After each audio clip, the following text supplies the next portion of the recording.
Saudara, berjumpa kembali dengan saya Pendeta Yanti Rusli, dan pada kesempatan ini saya ingin berbagi tentang dua tokoh, yaitu Yudas dan Matias. Saudara, bila kita mendengar nama Yudas, maka kita langsung teringat tentang pengkhianatannya kepada Yesus.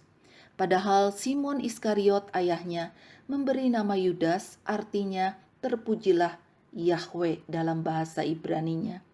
Tentu dengan harapan agar kehadirannya dalam kehidupan senantiasa memuliakan Tuhan, membuat Allah dipuji dan diagungkan. Namun mengapa di dalam Injil dicatat bahwa Yudas ini mencuri, seperti dikatakan di dalam Yohanes 12 ayat 4 sampai dengan ayat yang ke-6. Ayat yang ke-6 saya akan baca. Hal itu dikatakannya bukan karena ia memperhatikan nasib orang-orang miskin, melainkan karena ia adalah seorang pencuri. Ia sering mengambil uang yang disimpan dalam kas yang dipegangnya. Saudara, ternyata bersama dengan Yesus, bila orientasinya adalah uang, maka apa yang diajarkan oleh Yesus tidak merasuk dalam hati, pikiran, dan jiwanya. Mengapa itu terjadi?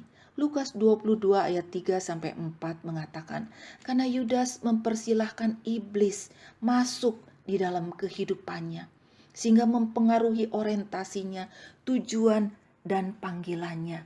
Bahkan ia sampai berunding dan menyerahkan Yesus kepada para imam. Nah, Bapak Ibu yang dikasihi oleh Tuhan Yesus Kristus, padahal keempat Injil mengatakan bahwa Yesus sudah memperingatkannya kepada Yudas.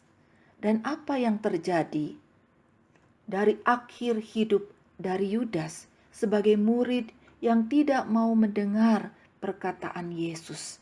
Kisah Para Rasul 1 ayat 18 mengatakan, Yudas ini telah membeli sebidang tanah dengan upah kejahatannya. Lalu ia jatuh tertelungkup dan perutnya terbelah sehingga semua isi perutnya tertumpah keluar. Nah saudara, namun demikian kebersamaan, kehadiran, dan peran sertanya sebagai murid tidak dapat dilupakan. Dan pasti ada hal yang indah dan baik yang semula ia lakukan. Oleh sebab itu di dalam Kisah Para Rasul 1 ayat 15-26 dikatakan bahwa Matias terpilih menggantikan Yudas.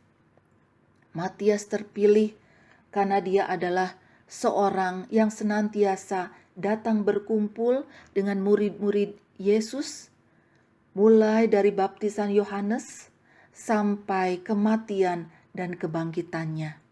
Jadi saudara, Matias adalah seorang yang rajin, setia, dan betul-betul percaya kepada Yesus yang mati dan bangkit. Meski namanya hanya disebut satu kali saja, tetapi keberadaannya sebagai pengganti Yudas sangat bernilai. Teristimewa dalam pengelolaan keuangan, karena Yudas yang bertugas mengelola kas mereka, seperti yang dikatakan di dalam Yohanes 13 ayat 29. Saudara, mari kita belajar dari kedua murid Yesus ini agar perjalanan dan akhir hidup kita dapat selalu memuliakan Tuhan, sehingga membawa setiap orang dapat memuji dan mengagungkan namanya. Tuhan memberkati kita. Amin.